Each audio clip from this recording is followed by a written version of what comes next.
Manchester City are still alive here. Balotelli, Aguero! Back, Fuchs. The ball in behind Damian Vardy! It's 11! It's heaven for Jamie Vardy! You are an ostrich. Well, your head must be in the sand. Is your head in the sand? Are you flexible enough to get your head in the sand? Now the fans are shouting every week, Louis van Gaal's army! Louis van Gaal's army! Feet after a fabulous start, the game just got away from you there. I have nothing to say. Nothing to say about the game at all. Drama from day one! This is the league we want to watch!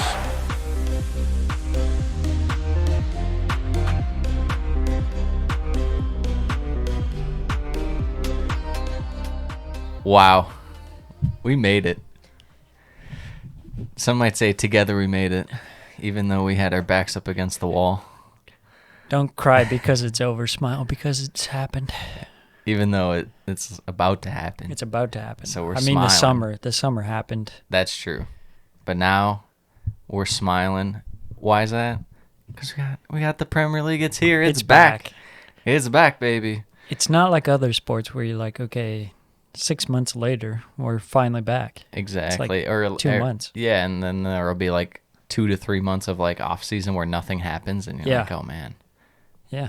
Premier League business gets done all day, and every then day. And then the season starts up. Just the absolute madness of the Premier League. That's why we love it. Absolutely. So, 2021, 2022 preview. Numero uno. So what we did, we laid out our tables. Me and Sam got together one night. Yep. Laid out our own individual tables. We took the average of each team and where they slotted. And that's how we lined it up, and that's how we're going through this preview. The absolute synergy of the minds. The bottom 3 were the same, and that worries me. That worries me big time.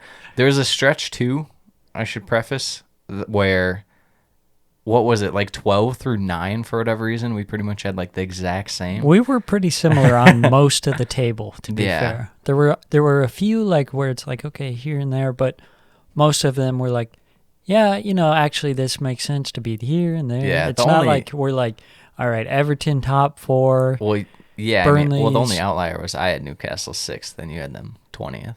Yeah. So nah, that's a lie because I believe in Steve Bruce. Absolutely. Who needs signings when you got Steve Bruce? When you got a Bruce extension. Well, right. So the way we're going to do it here, we're going to go bottom to top. So absolutely. We're kind of building up the anticipation. I'm sure everyone is wondering who we possibly could think of as winning the Premier League this coming season, but you're gonna have to wait. Yes, you're gonna have to wait. It'll be a hot second because we're gonna dive in straight from the bottom. The team we think is gonna be at the bottom, rock bottom, at the end of this upcoming season, and that is Norwich City. The team that's too bad for the Premier League and too good for the Championship. Yes, they should just be moved to like Ligue 1, and then they could like maybe be like 10th or something there. Yeah. Championship winners last year, Daniel Farke, familiar face, been with them last time they were up.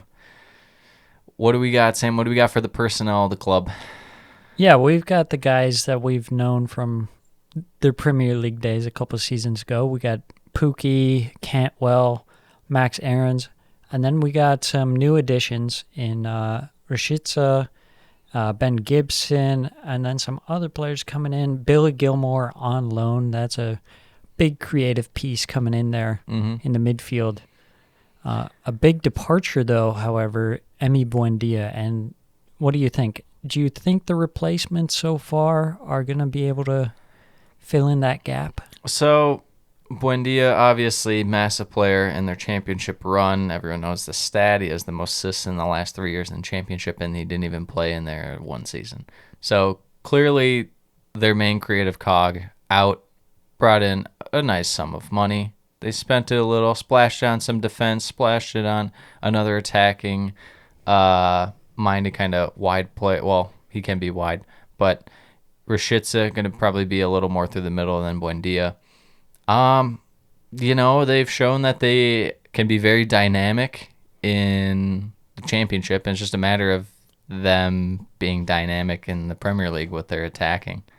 Yeah, exactly. We've seen it before where they excel in the championship and look amazing, but then they struggle when they come up. And even when they had Buendia, his season in the Premier League wasn't the greatest. Obviously, it's going to be hard when you're on a team like Norwich to perform, especially on offense. But exactly, you're going to be bound to sit back a little more. But when you look at their 4-2-3-1, I think that even Rashica will be that 10 for him, which possibly I guess on the left. they could potentially have him out wide, and then they have Cantwell be the general 10. If Cantwell is still there. Yeah, you never know. We should preface this by saying we're recording this Saturday, what's the date today? 7th. August 7th. 7th? Yeah. So we're about a week away from the start of the season, starting on Friday with Arsenal versus Brentford. Of course, Many there's always can go down.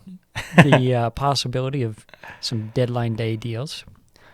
But yeah, we're not very optimistic on Norwich. No, a lot of it just comes down to they're going to have to sit back.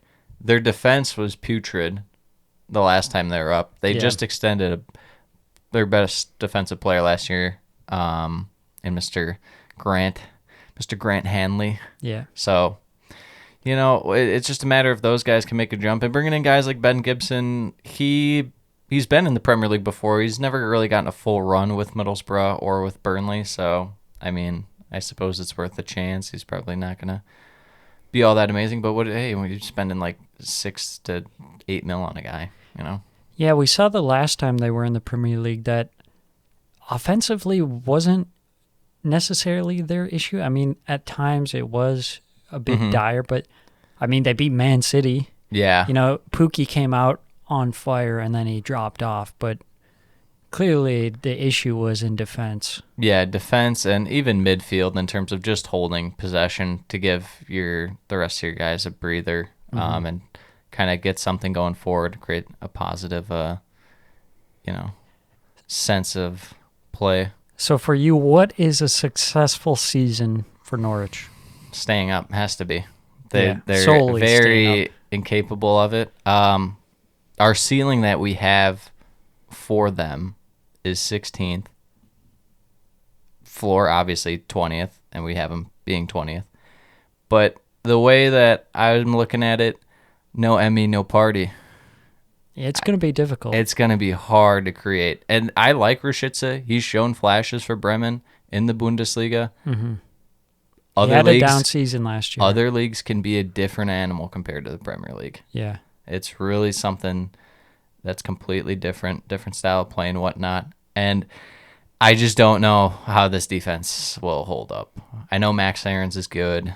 Hanley's a good championship defender, and maybe he could be like a good second or third choice for like a Premier League team that's near the bottom. But as your first choice, I don't know. Mm-hmm. You're asking a lot out of Newcastle legend Tim Krul out there. Yeah.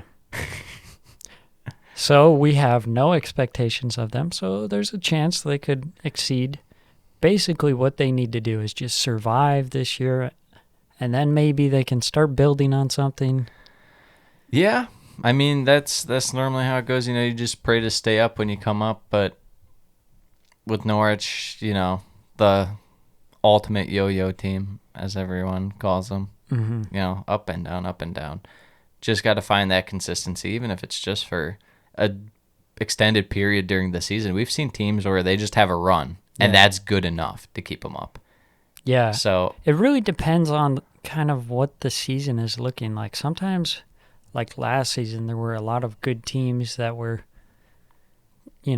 more mid-table teams, and sometimes you have a season where the teams at the bottom are just so awful that you just need to have like some semblance of being decent. you have to have a pulse. And that gets you through. You got to be living and breathing and walking, and then just hold on.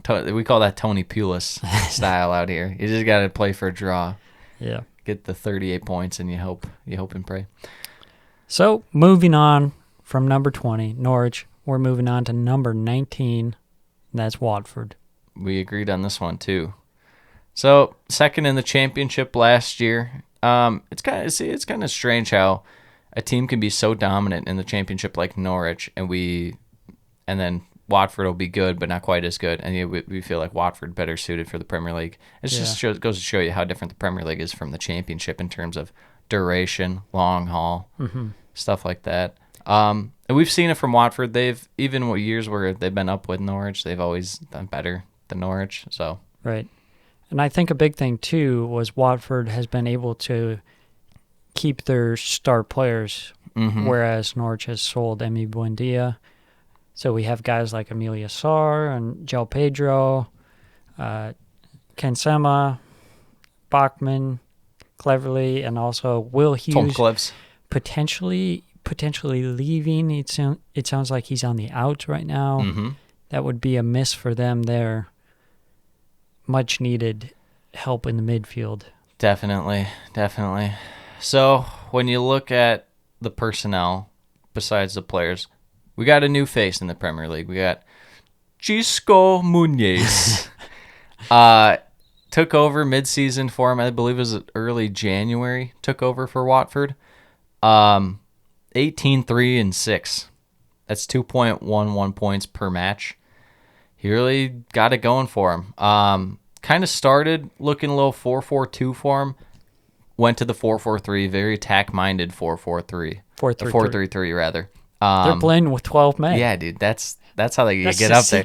That's how you get up. That's how you get up. You just sneak one extra guy on. You throw him in net behind the goalie. Yeah. But yeah, I mean their best players are young guys with a lot of room to grow. I think that's one thing for Watford that is a beacon of hope for this season. Is like if they do make a jump, then I mean yeah, they have something to build on. Exactly. And they do have nice, just support veteran guys like Tom Cleverly that aren't completely washed. Yeah. But they're decent enough they can still play, hang around, and like Danny Rose. Yeah, oh my goodness. They'll make the younger guys better. Danny Rose is just we don't talk straight about from Milan. So we got Lauza from the French league. They spent about 10 million euro on him.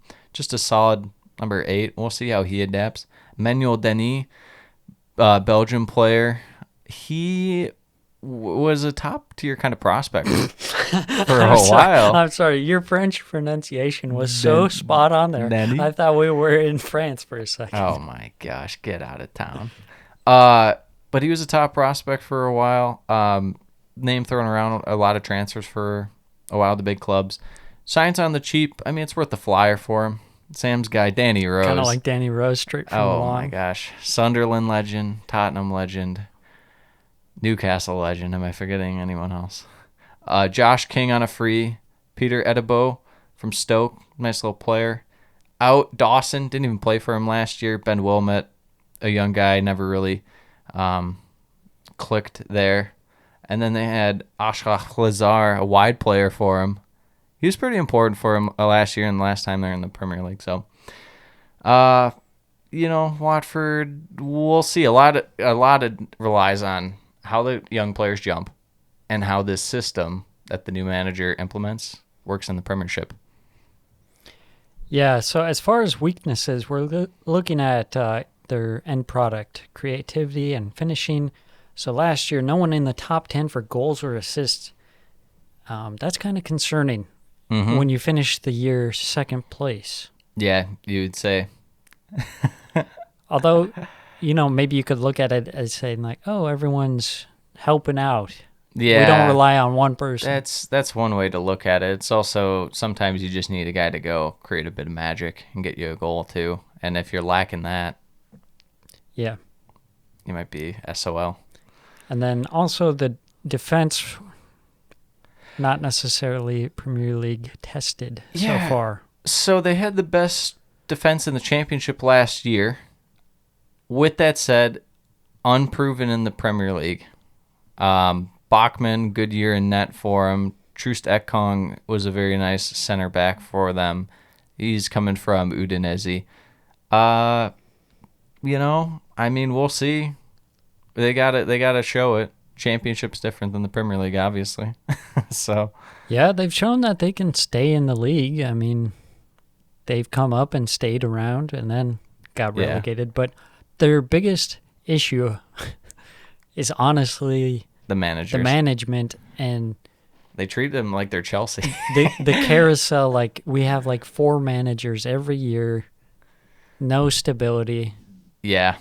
You've gone through so many at this point. You're going back to old ones. It's hard to create a sense about the club in terms of like a purpose and a culture when the manager's being replaced every 6 months.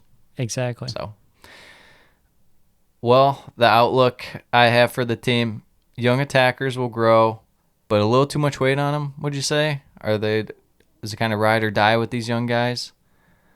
Yeah. It might be the case that they play, just guns ablaze. Yeah. No fear. Sacrifice a bit of the defense. But it could also be that they do show their inexperience and struggle at times to find the back of the net. I believe it. Yeah, it really just comes down to a mix of, can the young guys make the jump, and will the defense be able to adjust? That's really what it comes down to for Watford. Ceiling, I would say lower mid-table. I would say probably as high as like 13th. Floor, they could very well finish bottom. Wouldn't be surprised. We have them at 19th. They could go through 4 managers and they very finish well could. 20th. They very well could. So, unfortunately, it's back to the championship for Watford, according to the Premiership Perusal. Yep. And the next one, it's a bit of a mix-up. A team that's been around for a while here in the top flight. We're talking about Burnley coming in at 17. We all know him. We all love him. Sean Dyche eats worms for breakfast with his classic 4-4-2, proper English football. You've got Chris Wood bagging goals up there. Sometimes Ashley Barnes, sometimes Vidra. But the main players we're looking at, Tarkovsky and Ben Mee holding it down at the center back pairing. Nick Pope behind them. Excellent goalkeeper. He's injured to start this season, I believe. Yep. So they have Wayne Hennessy. They brought him in for a experienced backup. Yeah. Nathan Collins coming in. Ben Gibson leaving. Also Robbie Brady departing. So we all know the typical Burnley style of play. It's kind of chaotic, very direct, a lot of long balls, not much possession. They don't dictate The the game for sure. or any of that. Yeah. And oftentimes they just really get the game taken to them. And that's kind of their biggest weakness. But we also saw a few games last season where they were playing some really free-flowing football. Yeah, they have moments and they have runs. It's like we were talking about it with Norwich. It's like all you need is a run. It feels like Burnley always has a good stretch of 6 or 7 games where they'll really pull it together, get some wins against bad teams, and then they'll get one marquee win. They'll win at Liverpool or something like that, and you're like, okay, Burnley, all right. And then just as you start to respect them, they fall off a cliff and die. But they manage to survive the rest of the season, and then they're like, okay, next season we're gonna bring in reinforcements. Otherwise, Sean Dyche will leave. But so far, it's been like 5 years of the same exact thing. Yeah. And this summer has been no different. Very little in terms of reinforcements. This squad is one of the older ones in the Premier League, if not the oldest. Yeah, I think it was Palace, or they were tied, and then Palace lost a bunch of guys. So now, yeah, Burnley definitely is. So obviously in need of some fresh faces around here, but they haven't done it so far. What are your thoughts on Burnley this season? So my outlook on them is, first off, how to feed Chris Wood. Chris Wood, not one of the best strikers, but serviceable. He can score goals. He can score anywhere from 10 to 18 goals for you. So you got to think, how do we get him in front of net with chances to score? And there's not enough it's not a sustainable, reliable pattern, and that's why you see their results are not always sustainable and reliable. They're good ones, that is. To be able to have success, because they just can't get their best players in the right spots in terms of attack, because they really only have one, and they don't have any supporting around him to feed him. Wouldn't you say? Yeah, I and mean, they just don't have that structure to be able to withstand the attacks from other teams, where they need to be able to control the possession at least for some portions of the game. You know, you can't just let the other team take it to you the whole game. You gotta be able to wear down the other team and get the results. And a big area of focus is going to be that second strike partner with Chris Wood. We've seen some kind of mix and match, and hasn't been all that great. The thing is a guy like McNeil is younger, upcoming and stuff, but he's not quite there. And I don't even know if he's fully at the secondary playmaker level, let alone your primary playmaker level for Burnley. And right now, who else do they have? Him and Ashley Barnes as their playmakers. So a lot of it's going to come from mistakes by other teams, making them pay with quick plays, or it's going to be coming dead ball situations, off corners, off, free kicks and stuff. So, I mean, especially with Ashley Barnes missing a good portion of last season. Mm-hmm. And then you could flip that and be like, well, if they're missing him and say they get him back this year, maybe they'll be better. But it's like, I don't know. When I think of who's staying up, I always have to think of where are the goals going to come from first and foremost, because that's generally what the struggle is with these bottom teams. You look at last year, Fulham, where were the goals coming from early in the year? Nowhere. They finally put together a little bit of run when they finally just started to get at least 1 to 2 goals a game. They could at least get some draws, get some wins, stuff like that. So, Tarkovsky and me obviously are their best players, but that doesn't mean you just want to rely on them the whole time. Right. And Pope, but I don't know. And then my other main outlook on this year, Tarkovsky or me potentially leaving and putting Nathan Collins from Stoke in there. I wonder if that's a little bit where the youth movement is. They use those funds to maybe go get a playmaking kind of guy. That could be... Yeah, it would make sense, but I mean, I haven't seen anything about potential transfers, and you would have thought that it would have already happened. Just Maxwell Cornier. Yeah. Or even if they got just like an 8, just a guy to give them some stability in midfield to where they can kind of link up a little bit with McNeil and Barnes and whatnot. Yeah, someone who suits their kind of two-way playing with the chaos factor that can join the attack, but also provides them with some defensive stability and also could control the possession as well. Yeah. My thing, I look at this team and I say, this team is a Chris Wood injury away from disaster. Yeah, absolutely. Absolute disaster. Yeah. It'd be like Wolves, but times 1,000. Yes. So it's not looking good. I think, let's talk about the ceiling. Yeah. You think 12th? I think 12th. We've seen it before. We've seen them almost get to European. We've seen them 7th. Yep. But, I mean, that's with everything perfect, everything clicking. I don't think they have as good of a squad as they did those years. A little more Jeff Hendrick, a little more Robbie Brady, better informed guys. Yeah, I'd say 12th would probably be their best outlook on the year. And then as far as for, obviously, relegation, which is where we have them. Yeah.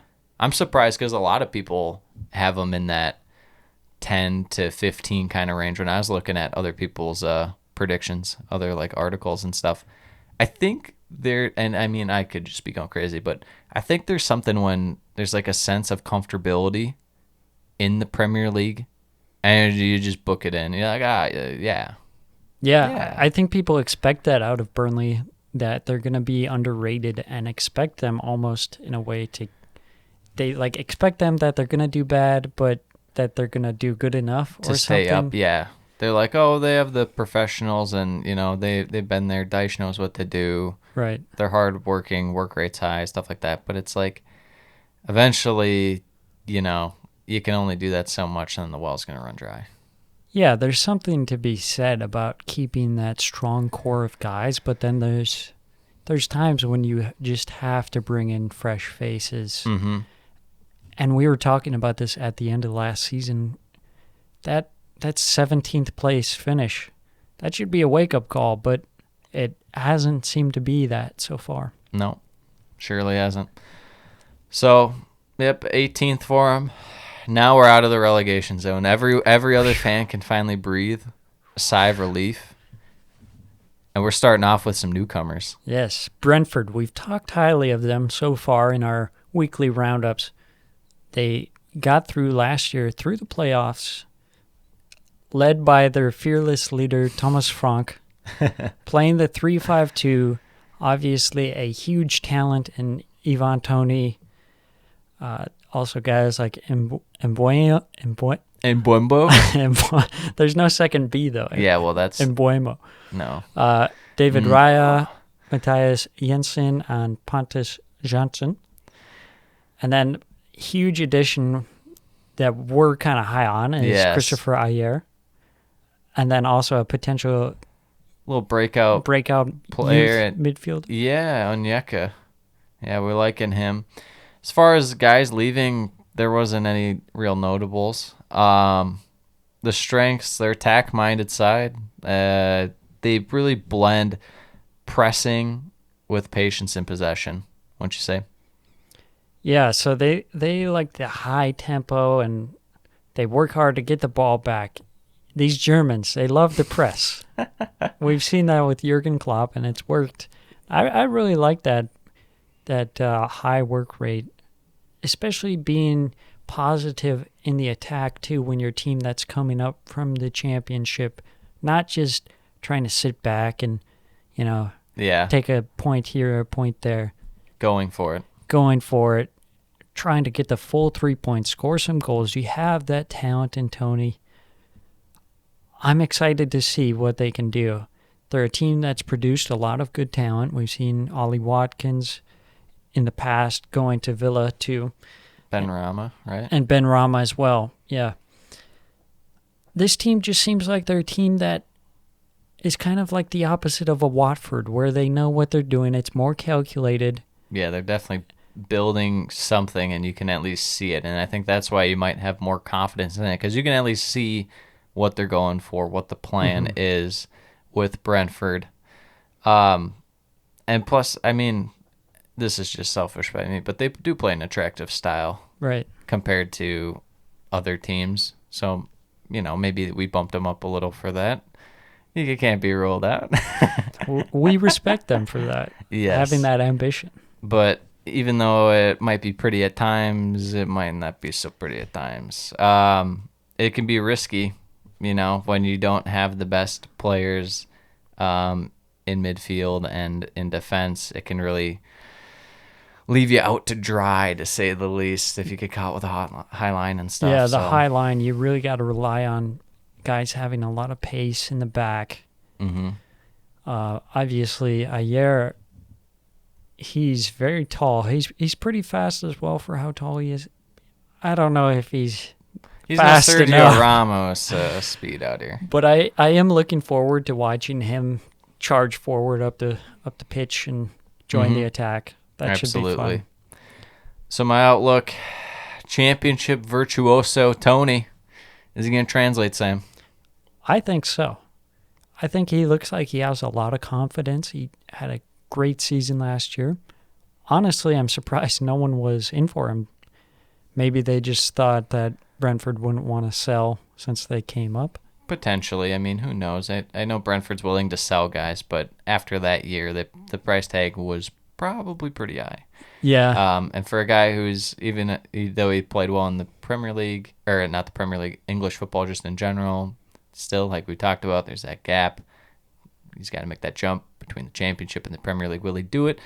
I think he'll have a relatively successful year for Brentford. I think he's going to have a bunch of goals and assists, just like he did last year. Obviously not quite as much, but he'll still have a successful year.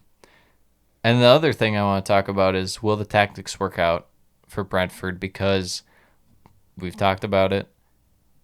Even though it's a great style to watch, even though it can lead to a lot of success at times, sometimes there's going to be a lot of rough patches with it, and you're just going to keep getting beat and beat and beat and beat because you're going for it. We saw it last year with Fulham in terms of they played how they wanted to. Yeah. And it may have not worked results-wise at first, but eventually they kind of got it rolling, and you could see what they're going for, but it was a little too late for them. And Fulham's key crux was that they didn't have someone to put away the chances that they were creating. True. But they were playing a very respectable brand of football where they had a lot of possession and very high level of passing. Mm-hmm. But ultimately, their slow start really hurt them in that sense. And when I look at Brentford, we know that the high line could be an issue. So obviously, when you come in to the new division, there's going to be times where you have to tweak things. And that shows what kind of team you are. If you're a team that can overcome that adversity, you say, okay, this isn't working, we need to change that. If you can properly fix that, you can be successful in the league. If you just keep letting it happen and letting it happen, you're done. Yeah. And you're going back down. Exactly. Well, ceiling, we're thinking low mid-table, so like around 12 or so. 13 maybe. Floor, they could get relegated, simple as. We have them at 17th, just staying up. And I think the difference between them and Burnley, even though Burnley have the experience, which is very, very important, Brentford just bring that bit of edge to them. They have a little bit of cutting edge to their game in terms of the attack. And I would trust that more, even though we haven't seen it in the Premier League. I would trust what I've seen from Brentford's style and their players more than I would trust, because I know what I have in Burnley. Yeah. And it's stinky. And I think the thing about Brentford is that these guys, it'll be their first time up in the Premier League for quite a while. They were up in the Premier League one season, quite a while back. But so they'll be up for the task, whereas Burnley, I feel like there's some players that maybe are just complacency potentially. Yeah, very complacent. It's hard to read what's going through players' minds and stuff, but I think as a club, I would say it's more so complacency than players. But even then, players definitely could. Yeah, it kind of overflows into the players, where if you're a player and you're seeing your club being reluctant to improve the squad, you're going to lose faith in the project and you know what's going on there. Yeah, absolutely. Well, moving on from Brentford, somehow the averages worked out, even though I had them as 6th. I didn't actually have them as 6th. Newcastle, we're down here, 16.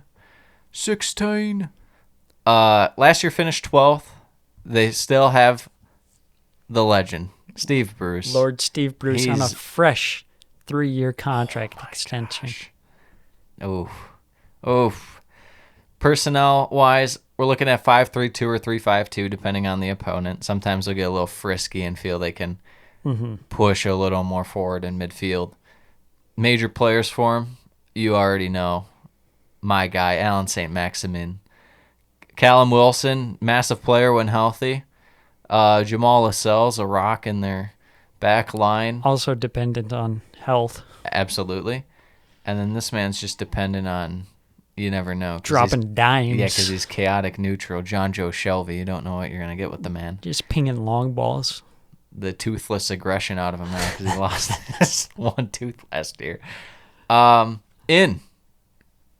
Crickets. Yeah. It's still crickets. Out. Somehow willing to let a legend like Andy Carroll go. The funny thing is, though, I hear the same quote being repeated by Steve Bruce is like, yeah, we're trying really hard to get Joe Willock. We're working with Arsenal. It's just funny they have one guy in mind. That's so great that they just had one guy. And that guy is Joe Willock. Yeah, they're like, this guy, but they still can't get him somehow. Well, you want to break down Newcastle's BRUCEBALL? Yeah, so Bruce Ball involves a lot of long balls, but it also relies on St. Maximin to just do his thing Yeah. and take the ball. He draws in defenders, allows others to run into space. We saw that with Joe Willock in the second half of the season, able to get in behind and just wreak havoc on defenses. You got Jonjo Shelby pinging the balls up forward. Mm-hmm. Callum Wilson, huge goal-scoring threat. Obviously, he's a guy who struggles to stay healthy, but the half a season that you might have of him is going to be awesome. It's probably enough to keep you up more often than not a lot of times. Yeah, just the directness and the counterattacks are so potent at times. Mm-hmm. There's so much speed with this team. As far as the weakness, the defense. It's just mainly the central defense. Their wide guys in defense aren't the best at defense. They do provide a little more going forward, which is nice. But at the same time, it's like how many times are you going to be in the 3-5-2 versus the 5-3-2? So it's a little tough to swallow that. And then possession, obviously. If you're going to be just going counterattack, you're not going to hold much possession. Right. There's counterattacking, and then there's like, this is all we do is counterattack. Literally no possession whatsoever. This is an area where Newcastle needs to improve. If they could get up to like 45% possession in their games, that would do them a lot of good. Mm-hmm. Because a lot of the time they're just like sitting back defending, and we talked about their defense is not that good. Yeah. No, for sure. My outlook for him this year, the BRUCEBALL. Can it work? Can it keep working as effectively as it has in last year? Got him up to 12th. The main thing I feel like that really comes down to is just the creativity besides St. Maximin and who that's going to come through. Potentially Joe Willock, if they get him. Potentially. If not, Jonjo Shelby's just your second guy, I guess. Now, let me ask you this. You're Newcastle. Mm-hmm. What do you bid for Joe Willock?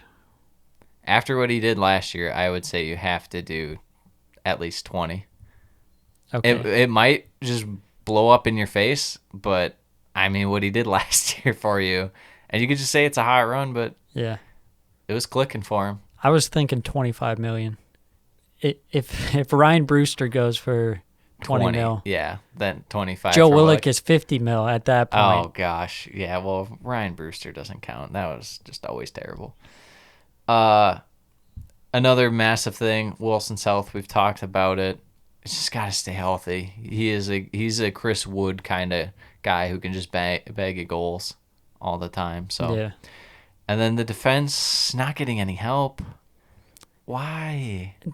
Yeah, there's this whole drama surrounding the ownership of the club, and ultimately it comes down to not wanting to spend any money right now, really. Yeah. And that could leave them in a very bad spot. It definitely could. Ceiling we have is 10th because they just have the quality to where if the counterattack works and some results go their way, 10th seems feasible. I mean, it was 12th last year. If you have Joe Willock score 38 goals in 38 games. Well, he very well might. That's the only problem. For Arsenal. Relegation fight as the floor. They could be in a dogfight like we were just talking about. Yeah, when you don't make the proper additions. And there's going to be fans back in the stands. So oh, gosh. Newcastle's going to feel the urge. They hate Steve Bruce. Yeah. You could get away with the Steve Bruce style when there's no fans, but Newcastle fans, so they're having some not good times. Enjoying they're it. having some good times at the end of last year when they were let in, but that's only because it was against like Sheffield and stuff. So it's like that was the 3-5-2 coming out. There's a lot of animosity against Steve Bruce's style of play, though, so it could get ugly. But I think somehow they'll manage to stay up. They got enough quality in their team. We have them at 16th. Yeah. You know, Steve Bruce just needs to walk around playing "Hate Me Now." Just walk around with a beat pill playing that. Yeah. On from Newcastle, another Premier League staple right here in 15th, where they finished last year. Yeah. Southampton. I don't know how I feel about this pick because obviously breaking news, Danny Ings out of absolutely nowhere. I know. He's gone.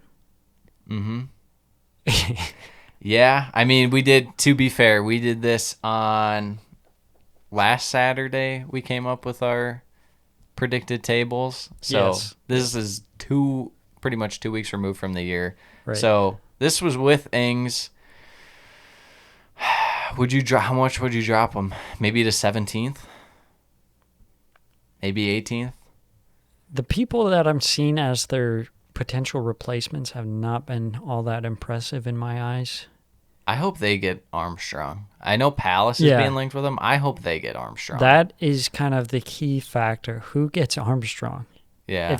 If they get Armstrong, then I feel better. Mm-hmm. But if they just bring in some kind of mediocre striker, it's not going to look too hot. Yeah. It'd be tough to bring in a guy from like Liga or La Liga and he doesn't translate. It's like, oof. Bring in Willie and Jose. He's on the board. Oh, man. So generally with Hasenhüttl, 4-4-2, they like, we were going to say, their main guys, Danny Ings, now out, so we'll have to see about that. Ward-Prowse, Che Adams, Vestergaard, massive players for him. We're looking at Romain Perrault and Theo Walcott. So, some solid kind of width being brought in. Walcott, obviously, a little more attack-minded. Perrault, a nice fullback for him. So, out. So just sold a few guys. Lamina wasn't working. Bertrand, free, left to Leicester. And Agnes Gunn, out. Tell me about their play style, Sam. Tell me about the Saints. Well, at times it looks really good. And they are able to keep hold of the possession. You see a lot going through James Ward-Prowse, not to mention his dead ball ability, scoring a lot of goals in that regards. But at times it's just they fall apart and lose 9-0 in back-to-back seasons. Is that bad? Is that bad? We've seen some really good link-up play with Theo Walcott, and when he was out last season, we saw that suffer. But I like the link-up play between Theo Walcott and Che McAdams, the Scottish legend. Midfield, it looks a little like they might be lacking in creativity because they're really relying on Armstrong as kind of their main creator. I haven't seen enough in terms of additions that I'm confident in them staying up for sure, stepping up their game, and really they are in the potential space to be relegated. Oh, absolutely. I mean, they didn't even really address their defense a ton. Perrault, obviously, a nice piece as a fullback, but there are just times where they need more of a 6. And sometimes, as important as Vestergaard is, they need another center back too to help out. And they didn't address that. Now maybe they splash a little on that, splash a little on a striker or something. Another area, we talked about it. We've talked about it so many times. Goalkeeping is just terrible. They're the worst, and it's like bar none. Yes, absolutely. Like, how is it so bad? It's so bad, and there's so many good goalkeepers out there that Burnley pulls them like out of their butt. Like there is absolutely no excuse not to have like a solid goalkeeper in this league. It's so ridiculous. Now, we kind of went past this quick. I just want to ask you, what are your thoughts on the Danny Ings £30 million deal for Southampton's perspective? I don't mind it only because it kind of hit a crossroads where it's like Ings is good, he's still in form, but he does get hurt. You're kind of already having a transition period. Do you want this guy to be the staple for those young guys coming in to transition?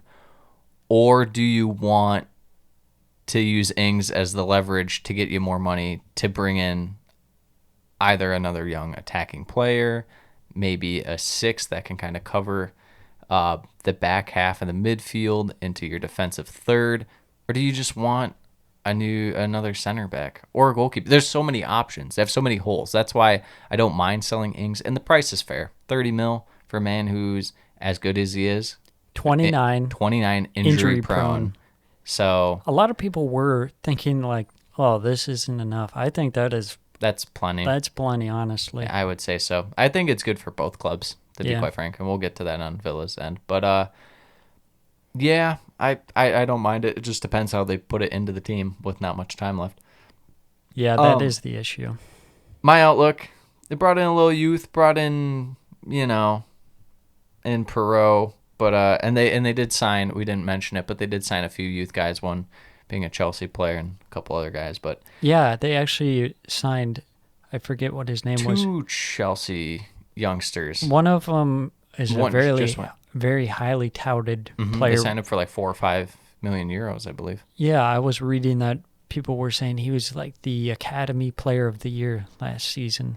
So that could be a good purchase. Yeah, we'll see how he's implemented and whatnot. But and they still have just questions about their personnel in general. Like Hassan Hudl maybe playing Gineppo in a more defensive role. We talked about how we don't like that, but I think that they're kind of grasping at straws, and that just goes to show you the uncertainty with this team and why we think there's a chance it can just go south for them. But yeah, so outlook, a little bit of youth, a little bit of defense brought in. Need more veteran presence, I think, than Perot and a few Chelsea youngsters. So, especially when a guy like Danny Ings is leaving. Exactly. And we've known this team. Is it fair to say that they maybe are weak mentality-wise? I don't know. It's hard to say because they're a smaller club, and they did produce good players, and they're just going to sell their guys. I don't know if it's a mentality issue with this team, but you could definitely make the case because there were times last year where they play so well and it didn't result in anything, and another team comes down and scores, and then whatever positivity is just right out the window because you're just frustrated. Yeah, they seem like a team that... And a team losing 9-0, back-to-back that seasons. Screams give up. Yeah. That's not a good sign. They put their heads down and, start feeling bad for themselves when they need someone to really kick it in gear and tell them to stop feeling so sorry for themselves. And I mentioned also in my outlook, I was going to mention a little bit of attack help, and will Ings be in the same form? Obviously, Ings' form doesn't really matter to this team anymore, but they do need some more attacking help. Would you say that they'd be better served getting a 9 or like a 10? Or even maybe a 7? If I'm Southampton, I'm going for Odsonne Edouard from Celtic. That is my number one priority. The price is right. The way he links up play, he's kind of like a 9 and a 10. Fits perfectly. He would fit perfectly. With Adams, too. With Adams and also Theo Walcott. Absolutely. I love it. So we have ceiling as 10th. That's with Ings. Now I'd probably say it's dropped. We'll assume they sign someone half decent, so we'll keep it at 10. Floor, relegation fight, but we got him at 15. 15. I think that's probably what it'll still be, even without Ings. Now let's move on to a team that we have underestimated, but they have been surprising us. We're looking at Crystal Palace. We've got them in 14th, just like they were last season, but it's going to be a very different 14th, if you could think of it that way. Absolutely. There's 14th, holding on for your life and not really knowing your direction, and then there's 14th, knowing you have a purpose, and it's just a matter of putting together the results because the play is actually getting better as you're one going you're along. Trending down, and another you're trending up. Exactly. Big move. Patrick Vieira, he's in here. He's our guy to lead. He's the a linchpin rebuild. for this, for the season.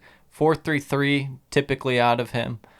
Main players for him: the Wilf, Etse, Benteke, and a little bit of, is it Guaita? Yeah, Guaita. Guaita. He's been the bleach blonde man. super himself. solid. He has been in that. Some nice additions, especially in the defense. Guehi and Joachim Andersen brought in. Olise also brought in. So, and out, they cut ties with a lot of guys. And you know what? You go down the list. Townsend, Van Aanholt, Sacco, Hennessy, McCarthy, Klein. Oh, actually, didn't Klein just re-upped him. Klein just re-upped him. Yep. But Cahill, Scott Dan, solid guys, washed. Exactly. Washed. Doing what they needed to do. They needed to get these guys out of the club and bring in some fresh faces. I love the signings. I love the Gahey and Anderson center back pairing. Anderson especially. Mm-hmm. Very impressed with him last season.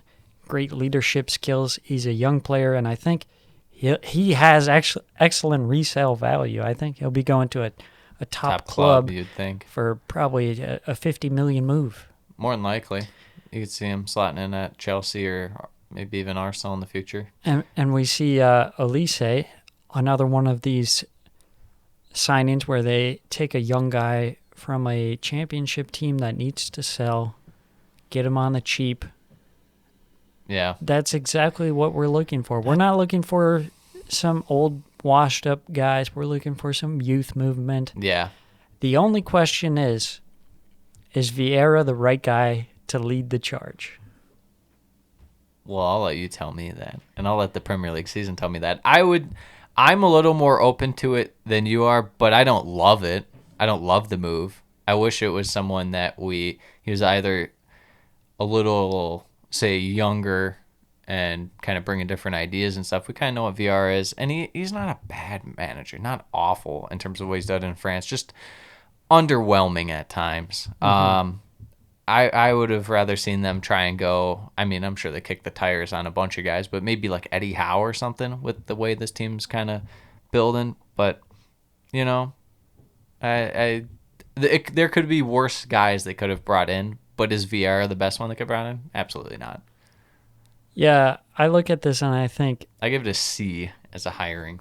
They're bringing in the right pieces. Also, to mention Conor Gallagher on loan. Mm-hmm. They're bringing in the right pieces. We like these pieces, but is he the guy to connect them? And when I think about it, not necessarily. I more like a guy. I like Eddie Howe as long as he's not the one picking out the transfers, because he's pretty awful at picking transfers. Are you sure? He's a good coach, sure? But yeah, keep him away from the board makes the transfer calls from the transfers. I would have liked to see someone with some Premier League experience to guide them, because you really are going to need someone who can guide them, because there's going to be some tough times, some growing pains. Yeah, for sure. With a young squad revitalized, you're losing a lot of veteran leadership, guys like Gary Cahill, Scott Dan, Wayne Hennessy, guys like that were the leaders of the team previously. Yep. And you're coming off of a guy like Roy Hodgson with more of a laid-back approach. Yeah. Kind of let the players do their thing. Except for Michy Batshuayi. He wasn't laid back about him. He was going right at him. Yeah. But I think overall we're happily surprised that Palace has made the steps that they needed to take to go in the right direction. Yeah. The transfers are great, in my opinion, in terms of how they wanted to go about it. Vieira, the hiring is, we'll see. It always comes down to how it works on the field. I mean, that's what it comes down to. You can do everything right on paper, but if it doesn't get you results, it's not going to look all that great looking back on it. But just moving on to their strengths. Central defense now, I would say, would be one of their solid cornerstones of the team, and Anderson and Gahey. Mm-hmm. Counterattack speed, that's always going to be there with the Wilf. They may have lost Townsend, but Zaha got a guy like Gallagher as well to push the tempo. Exactly. He can definitely link up a little bit. I think that'll be a sneaky strength from them just because of Gallagher. A weakness, though, last year it was getting out-possessed pretty much all the time. They weren't quite Burnley, but they were it was bad. Or Newcastle, rather. I would honestly say that they were worse than Newcastle. I think last season it was shocking to watch Crystal Palace. How They were sneaky terrible. they were sneaky terrible, as in they would just sit there and let the other team have like 80% of the possession. Like, it looked like it was a training session at times. There was like no interest pressing. whatsoever. Yeah.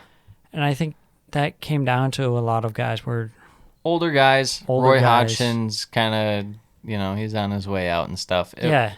But even then, like, and who knows if that even translates with this team because they're bringing in so many different guys. Yeah, that's true. So, the main weakness, a little bit of lack of experience in the Premier League. So we'll see how it adjusts for some of the younger dudes. But my outlook on this, like I was saying earlier, great job on paper. You did everything right, maybe minus VR, but that wasn't even wrong. Still, nonetheless, now the results on the field. Is it going to happen for them? And then how much of this season is on Vieira in terms of their success? I'd say quite a bit. But it could also be the case where you have quality players that can make a maybe not so good manager look like a good manager. We've seen that It as could well. happen, yeah. But there will be a heavy reliance on what kind of tactics he can instill and the style of play, bringing in all these new guys, making it mesh. Yes. So ceiling, we're thinking probably around this, a little below the lower mid-table, kind of like the 14 or 15 range. Floor, they could very well get relegated if Vieira is not doing his job and the guys don't translate as well as we thought. Could happen. We're going to go with 14th. We're going to go with their ceiling. We have high optimism for them as a team. We just kind of like what they did, and we think it's going to translate. Not to mention, they have great fans, and they'll be back. Hopefully True. the cheerleaders will be back too. I think of all the like kind of smaller, not really big fancy stadiums, I think Selhurst Park might be one of, if not my favorites. Yeah, I really enjoy watching games there. It's a good one. Speaking of good one, the Amex. The Amex. 13th. Last year, 16th. You know what we're talking about. We're talking about the Seagulls. Brighton Hove Albion. Tell them who they got, Sam. Tell them the personnel. We know him. We love him. Graham Potter. He's been a mainstay in the Premier League since Brighton has come up. Well, not really. Because they had Chris Hughton. Oh, gosh. And then, yeah. But he's been their guy lately. Mm-hmm. Linked to moves away during the summer, potentially Tottenham, but Tottenham went in a different direction. So still Graham Potter. He's got the 3-4-1-2. We've seen him utilize players in different positions that maybe you wouldn't expect, like a Dan Burn playing a left back or a wing back. Yeah, getting forward. And not just as like a last-minute striker kind of dealio. Yeah. And so their main players, Lewis Dunk, huge center back, great player. A surprising one is that Basuma has stayed. Mm-hmm. We all expected that he was kind Gonna of the get guy sold. that was for sure out the door. Interest in him has kind of waned for some reason. It's surprising. Well, Liverpool maybe didn't like the price tag on him. Arsenal, I still... yeah, Arsenal brought in the Belgian guy instead because he's a little cheaper and could probably be just as good. So, Yeah. But Basuma, I think if he puts in another great year at Brighton, I don't think his price tag's only going to go up. I think, with a good performance, obviously. But I think Brighton won't be having him next year if he does the same exact thing. So Bobby Sanchez in there that. he is. Free Bobby Sanchez. He's probably upset that he had to watch Unai Simon in He the probably Euros. is. We've got a Hank special, Leo Trossard, Oh yeah. and then rounding it out with Pascal Gross. A couple signings, Mwepu and Sherpin, the goalkeeper, out.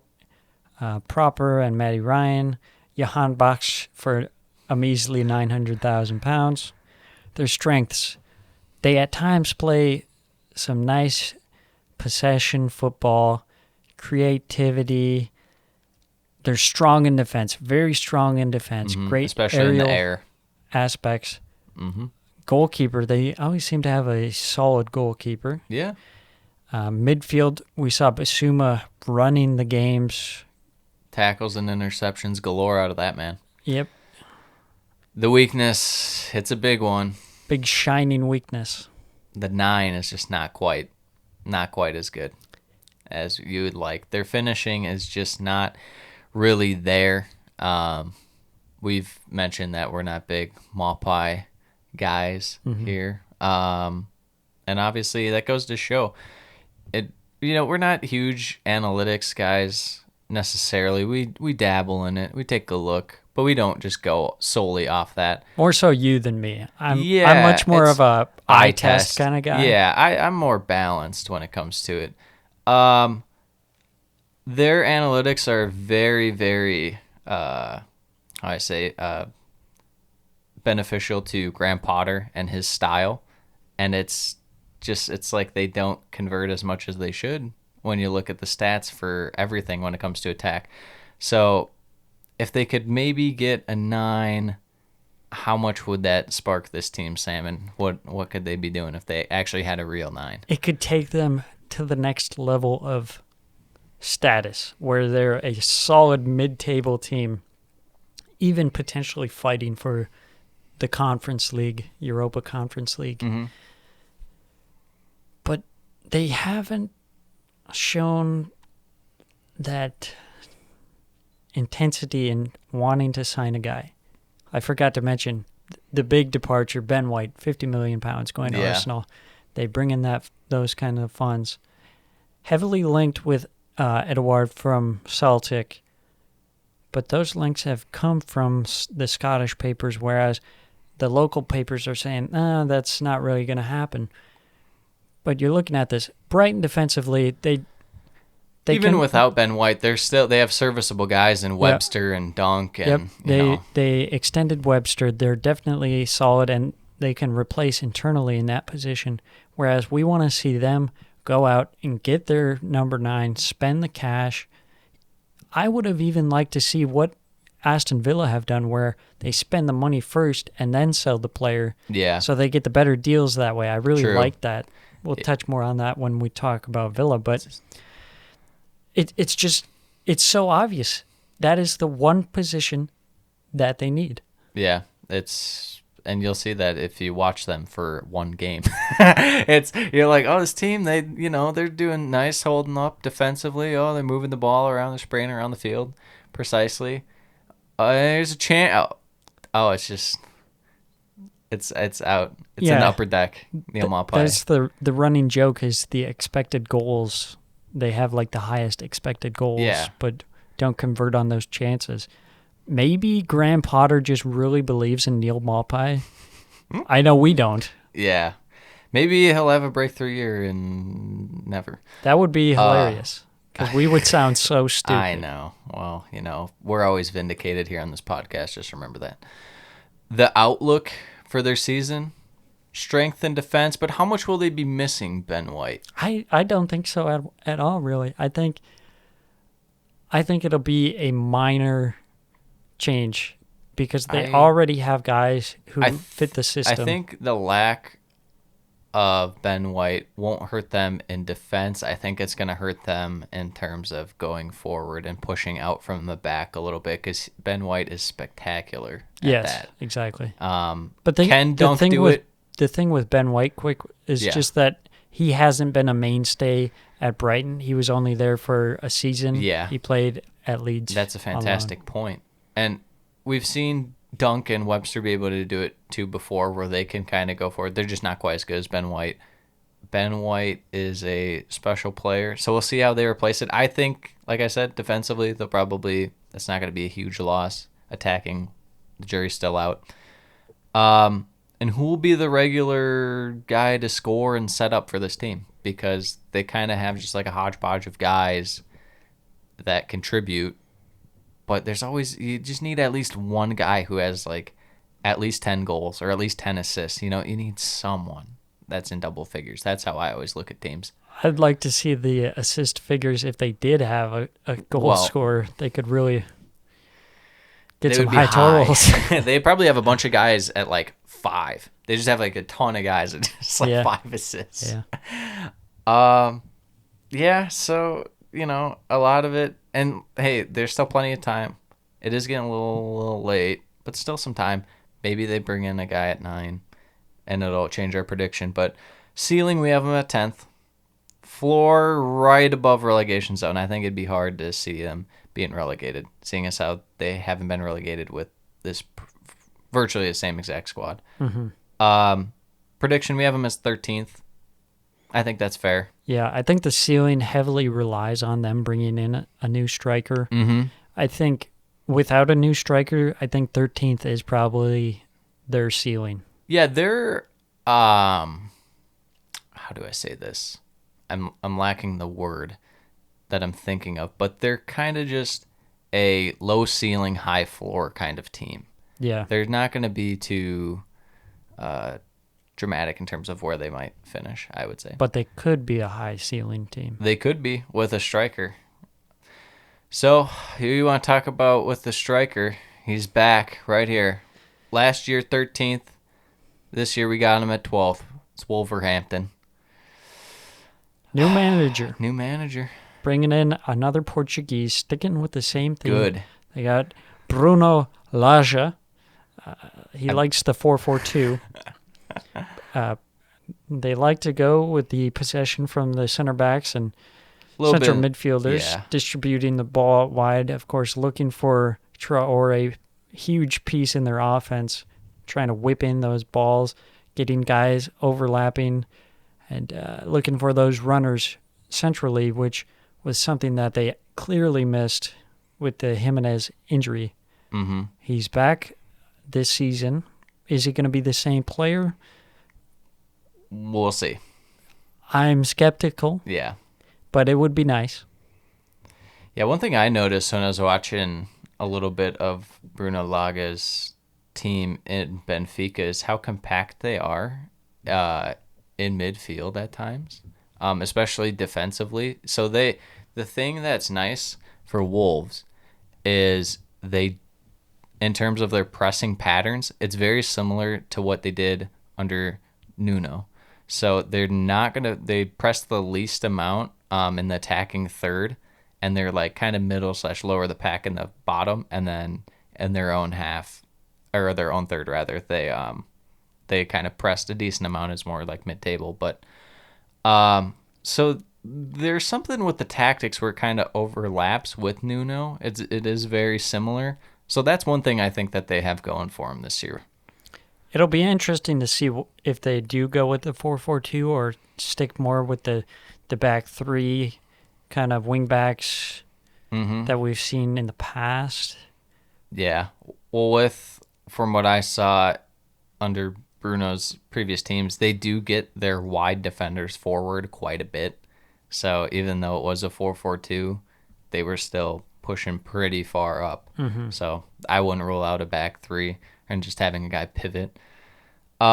Main guys, obviously the dribble king himself, Mr. Traore, Ruben Neves, Raul Jimenez would be probably number one if we were doing a preview last year. He was their main guy, but we'll see about him. Connor Cody, I think, is going to be absolutely massive now, given what they require out of center backs distributing in this system. I think he's going to have to step up big time. And he's capable of it. I just don't think they required it as much under Nuno. But we'll see. In Ait Nouri, making that loan permanent. Jose Sa in. Mosquera, the Colombian defender, young guy in here. And then Trincao, the Barca youth product, out. Sam's guy, Willian Jose. And nice little Premier League guy for a while, Rui Patricio. I enjoyed watching him. He always makes some big saves you don't expect. So, from my research, I've seen people seem to rate Jose Sa as a downgrade on Rui Patricio. And then looking at the loan deal from Ait Nouri, making that a permanent, I really love that piece of business. We saw him last season. He's a great young player, lots of potential. I feel like he's pretty underrated, honestly, because he plays for Wolves, but he's great going forward, and that's something that a team like Wolves is going to look for in that kind of fullback position. Yeah, they're really going to incorporate him going forward, more so than Semedo, just because Semedo isn't quite as attack-minded as Ait Nouri. So you can expect a lot for him. He'll be a sneaky if you're in a fantasy Premier League. I think he'll be a sneaky guy. Yeah, he'll for probably be defenders. like 4.5 mil or something. Strengths, as I mentioned, kind of the fit with Laga's system, it works. It works with the personnel they have. It works with what they're doing kind of before. There's a lot of overlapping. Dynamic passing and dribbling. So the creation's there. Weakness, and this is pretty much from last year, the finishing and taking opportunities aspect. Jimenez always was there, still is there. Will he be the same? It's unfortunate. But with that head injury, I think it's going to probably limit what he is. Yeah, I think so. So, and then just not one aspect, but lower to middle of the pack in many aspects in terms of whether it be pressuring, aerial duels, shot creating, stuff like that. They're just kind of around this, like, they're between like 9th and like 14th in a lot of things. And I think that's when you're not bringing in a huge overhaul of guys, that you could say that might not be a good sign, but with a new system, or not a new system, but just a new manager in general, maybe he's better at incorporating these guys in his specific system, getting them to use their strengths more so. So we'll see, but yeah, I'd like to see Wolves get back to where they were when they first came up from the championship. They've kind of regressed, obviously a large part of that being the absence of Jimenez, but they've come to this point where they just over-rely on Traore, and that's like their one game plan, and then when that doesn't work, they're just out of ideas. yeah. I want to see more out of guys like Ruben Neves and creation through the midfield. We've talked about Gibbs White potentially being into the team as well. I would like to see that, bringing in a fresh little bit face. of youth. Absolutely. Yeah, so my main outlook, new manager, new system, not really, but very similar overlap as I was mentioning. New Raul, or no change. We're on the no change side for that, unfortunately. And then Traore independence. They're dabbling in the, maybe potentially selling him this summer. Decided not to as of now. I think that they're not going to be as reliant on him as they were last year. I think they kind of really got stuck with the Jimenez situation, and they're like, well, what do we do? And they just panicked. We're like, just give him the ball. Just give him the ball. Get to the end line. I think now with the whole, summer to do stuff, bringing a new manager, maybe he has certain ideas he's going to bring to how they can incorporate, whether it's Neves or Montinho playing through balls to guys, or if it's Jimenez even coming back a little further, maybe a little link-up play, try and get Fabio Silva in behind, maybe Neto a little action there. There's different aspects I think that they might incorporate than Nuno did last year in a pinch. So, ceiling, we have him as 9th. I think that's reasonable. I think if everything's kind of starts clicking a little more on offense again. Yep. Floor 16th, and that's just pretty much if their attack just isn't doing it, what are you going to do? Yeah, if the new manager's not really fitting in well. Or just, again, over-reliance on Traore, and then the attack is stagnant. So 12th for Wolves. Moving on to a very controversial team, Everton. Last year, finishing 10th. Huge move, bringing in the guy Rafa, who used to be on the other side of Liverpool, Rafa Benitez. He likes the 4-2-3-1. The main guys we're going with for Everton, obviously, Calvert-Lewin, breakout season last year. Pickford, excellent Euros. doesn't always perform as well in the Premier League. Yeah. Not A sure little why more that error is. prone. Seamus Coleman, huge leader in that team with the contract extension. Big attacking player being Richarlison, Luca Digne in the fullback position. James Rodriguez, I don't know where he's got to leave. Who knows? Otherwise, where's he'd that? be potentially a good player for them. He's gonna go Serie A or somewhere in Serie A this year, Napoli or one of the Milans. Yeah, and then some incoming signings, some depth signings being Damari Gray, Townsend, Begovic. Nothing too flashy there. Just and then, depth. Then clearing out some guys: Bernard, Josh King, Theo Walcott, Mo Besic, Yannick Balassi. Whole lot of trash depth. Yeah, it's kind of like you get rid of some depth and bring in some newer New depth, but no huge attacking pieces or Mhm. defensive pieces. So what are your thoughts on Everton? Well, they're strong in the air and on attack set pieces, mainly with Calvert-Lewin. And then Allen in midfield, too. He'll have his moments, especially tackling in their own third is pretty good. They can create chances with through balls, but I just worry sometimes with this team's playmaking.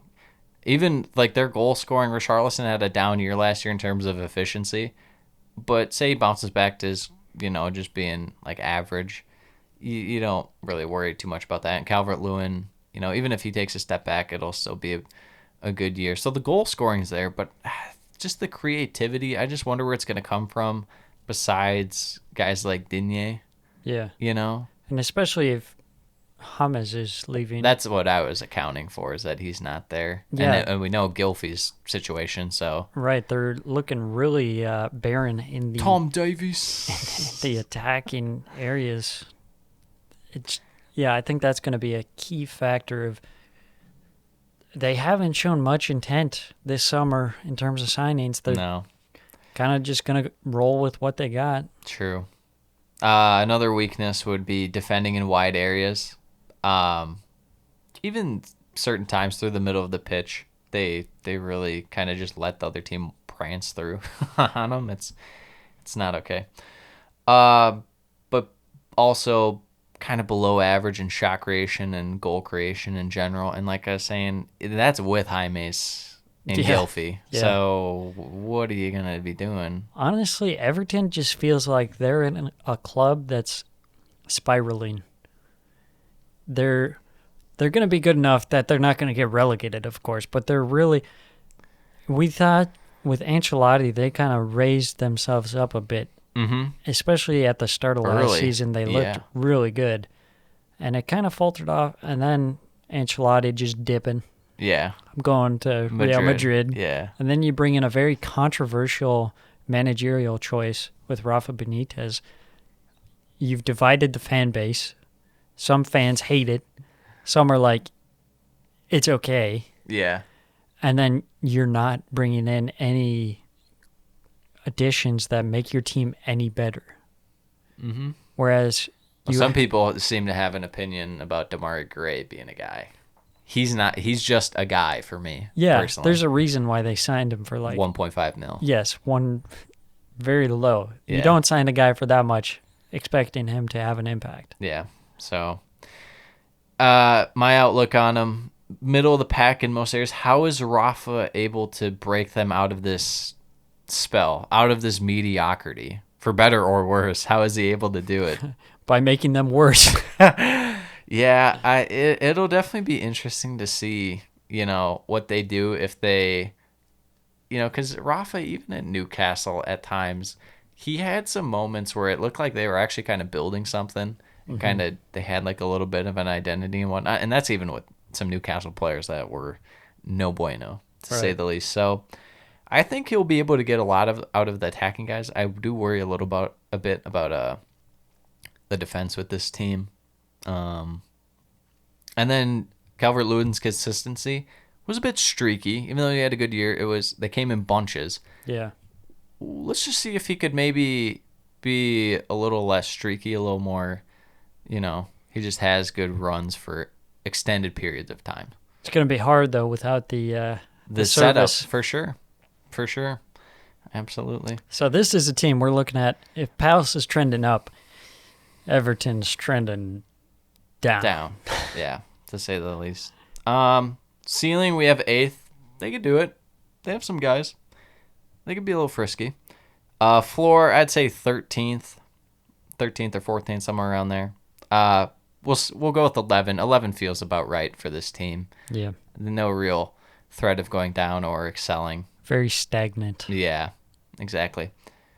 I wouldn't be Which in the surprised. Premier League is going down, basically. Pretty much. I wouldn't be surprised if they started off. Them and Wolves started off a little slow with these new getting implemented to the new systems. Yeah, I could see that as well.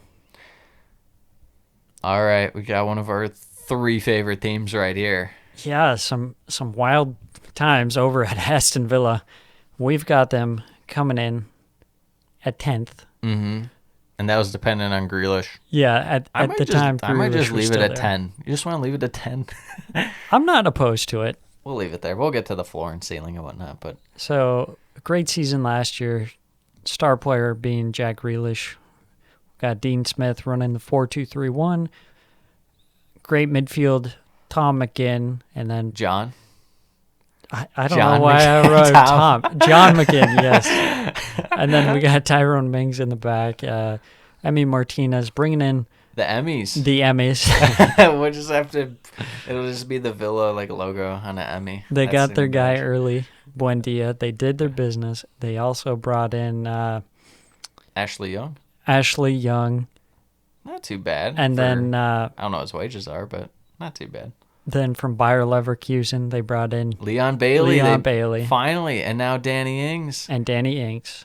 Was So they're Ings, making their moves. Ings was 30? Ings was Because 30. I saw as low as 25 for one, but I feel like it was 30. I think Most they were of them I both saw 30. was. Yeah, that's what I saw for both, but some of the Ings Yeah. ones at first were 25, so I just wanted to make sure. That's just because they pushed that button on their keyboard. That's a 25 million pound Yes. bid. Yes, and then they went to Plus the side. 5. Yeah, 5. So, what are your thoughts on the reinforcements coming in for Jack Grealish? So when we're looking at their strengths, what we just simply had Jack Grealish listed Yes. as a strength. But the second note, we had plenty of options to create shot creation actions and goal creation actions for them. It's not just Jack Grealish, even though they're a little stagnant at times last year with this. They still have Ollie Watkins who can put it in the net. They now have Buendia who's able to set up guys, as we can see with his numbers in the championship. And even at times last year, they would get some stuff out of like El Ghazi and Bertrand Traore. Right. They weren't like complete bums out there. So, I mean, and when it comes to shot creation and goal creation actions, they were 5th last year. They're ahead of teams like Leeds. They're ahead of Leicester, Arsenal, Tottenham. They have the attacking there. It was a lot to do with Grealish, and he's gone. Mm-hmm. So we'll see how these new guys fit and whatnot. But they had it there last year, and especially wide play in defense and attack. I think a very underrated player for this side and just in the Premier League in general, Matty Target, is a very absolutely. nice player for them. Can really do it all. But yeah, as far as the weaknesses go, when they don't have Jack Grealish, it was a little rough. It was a little rough. They struggled getting those chances at times, but also there were guys that stepped up. Mm-hmm. Yep. Just a little bit over-reliance at times, not for extended periods of time, but because, like we said, they still had guys that could step up. But at first, it was a little more rough. As it went on, it got a little better. They're kind of two different echelons of teams, with Jack Grealish and without Jack Grealish. Mm-hmm. Like, without him, there's still a respectable team. And bringing in these guys, they're solid guys. They're not Jack Grealish, though. And Jack Grealish is Premier League proven. He's elite. He's an elite player in the He's Premier League. elite. He's the captain. He was the guy. Yep. Now they're going with the guys, The guys plural. that they are. So maybe this weakness of over-reliance on solo talent plays won't be as much of a weakness. Passing and just link-up play is actually kind of subpar from him last year. It wasn't quite as good as you might think for a team that was as strong going forward. And then there's a little more room for improvement with tackling and interceptions. A lot of it just falls on McGinn, and he does a pretty good job. But when it just falls on one guy, yeah, that's the new Dave. Tommy. I know your real name is one syllable, but I've given you a different one syllable name. Now, I'm a little curious when I saw the Danny Ings news. How does Danny Ings and Ollie Watkins, how's that fit together? I think their thought process was probably, we saw Watkins at times last year when there wasn't the best creative player out there, aka Jack Grealish. It was a little harder for him to do stuff because he is kind of just your typical 9. He's going to be a fox in the box kind of guy. Right. I think Ings provides a little more just because he's got the experience, knows what to do. If he needs to come back a little bit, he can do that. He's a little more well-rounded than Watkins. So I think maybe at times in certain opponents, they'll bring on Ings to whether to start or, they want to do like that. And I'm sure there's going to be opponents where Dean Smith is like, this is a Watkins game. So yeah, I think just having that depth at 9 too, and we've seen how good Watkins can be, and we've seen how good Ings can be. So having a two-headed kind of, attack. I guess it wouldn't be a partnership, but yeah, a two-man attack at the 9 would be really ideal. And now with Buendia on one side, Bailey on the other, you're not completely over-relying just on one guy. You have 2 separate guys. Right. Yeah, I do like that they kind of complement each other in their differences in their play style. Mm-hmm. And obviously Danny Ings, you can't rely on him. Exactly. He's kind of a luxury player. Yes. And that kind of fits the system that you have, this luxury player. You can play him alone or you can play him the 2 up front with Ollie Watkins. And we've seen Ollie Watkins. He's been stable throughout the season. Maybe Villa just goes 2 strikers, and then it's the Premier League is the 2-striker league. Leicester, back to the 4-4-2. Brendan Rodgers brought it back. Yeah, and then Sean Dyche will be there saying, "I always had the 4-4-2." Yeah, yeah. My outlook, it was if they can keep Grealish, they should be competing for Europe. Without Grealish, they'll look to finish mid-table. Yeah, probably. Just because we got to see how Buendia and Bailey completely adapt to it. I would say the 9 to 12 range is more likely than, say, 7 or 8, which Villa we were thinking maybe. Yeah, I think that's fair. I think they're just going to be right outside those European spaces and potentially building for next season when they get a little more experience together, bringing it all together. We've seen in the past where a team sells a high caliber player and then there's a lot of moving pieces. You're bringing in a lot of new guys. You have to change your system for one because obviously you rely so much on that one player. Now you kind of got to have more of a team mentality. Absolutely. Another outlook, moving away from dependency. We talked about that a little bit with Grealish bringing in more guys, The idea is, well, they'll fill in. 2 will be just as good as 1, if not better. One thing I want to talk about how the defense is going to hold up this year. Obviously, Tyrone Mings, when he had to play for England in the Euros, he looked good. It's more I worry about other guys. And I know we talked about how good Matty Targett is. But it's more when it comes to their central defense. I just don't have the most faith relative to teams in this range as well. Konsa, he's had his moments, but what do you think about this? Because they have a few decent guys, but then it's like you're relying on Courtney House, I think it's decent. I think it might be kind of on the verge of where it's not good enough for the level that they want to be. Mm-hmm. That's fair. But for this year, I think it'll be good enough. Okay.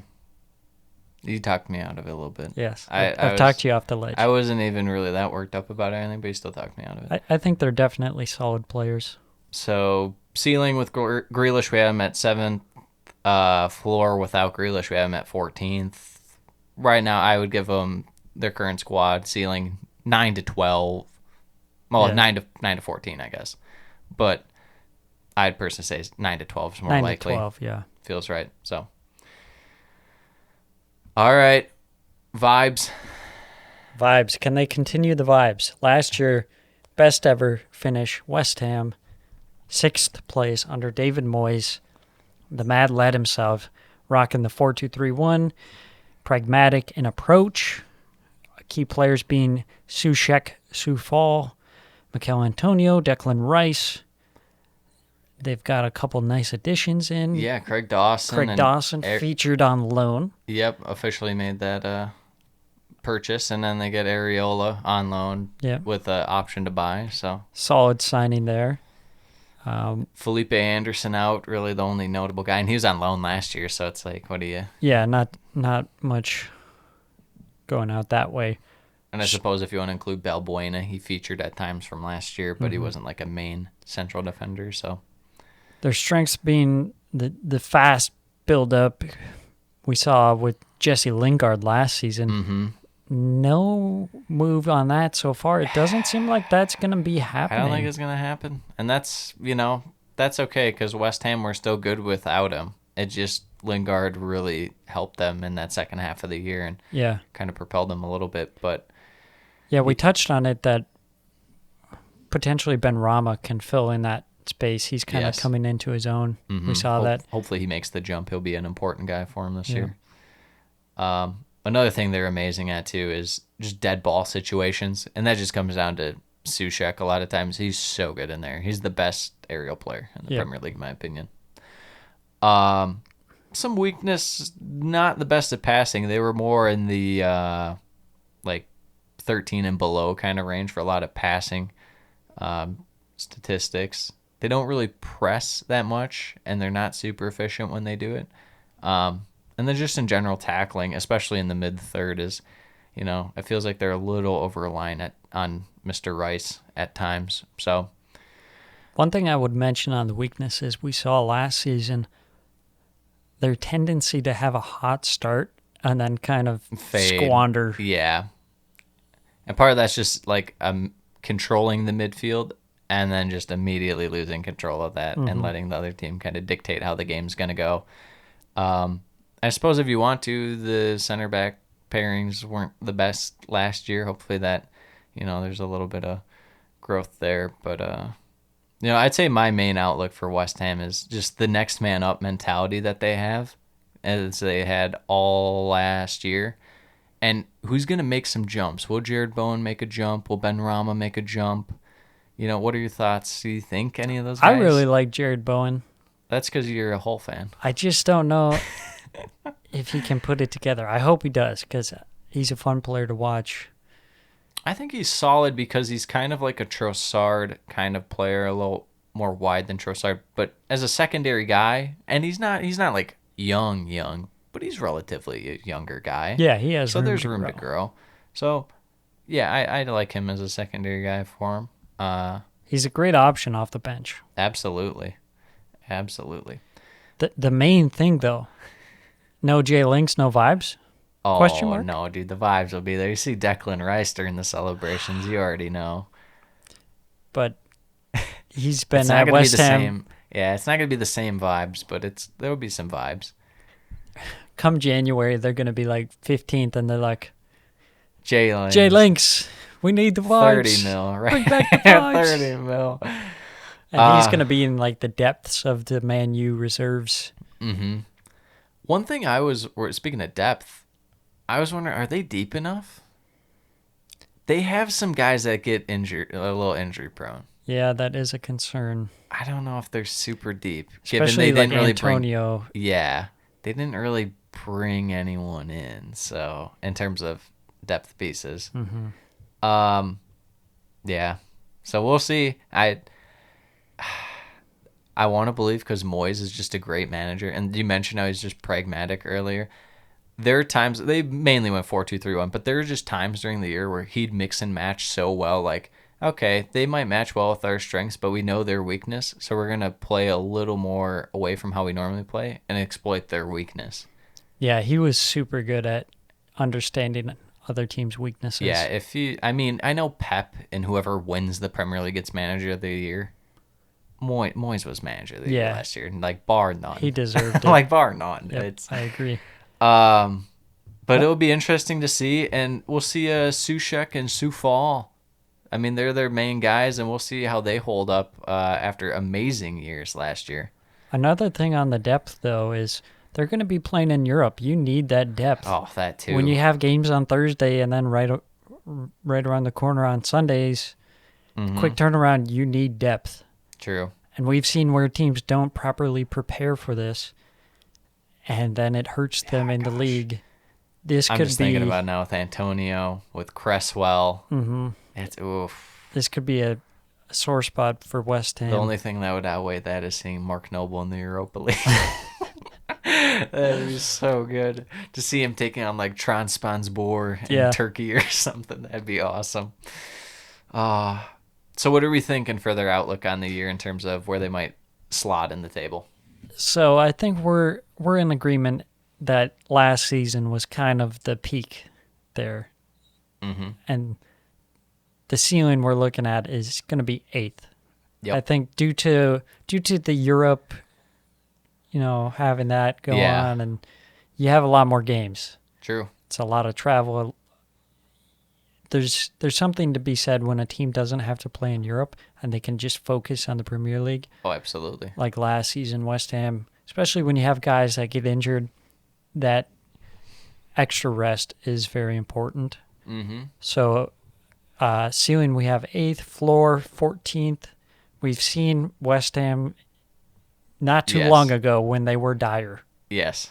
So do not rule it out. Yeah, it's, West Ham. And then we're going to predict them to finish in 9th. We're going 9th for them, and I feel good about that.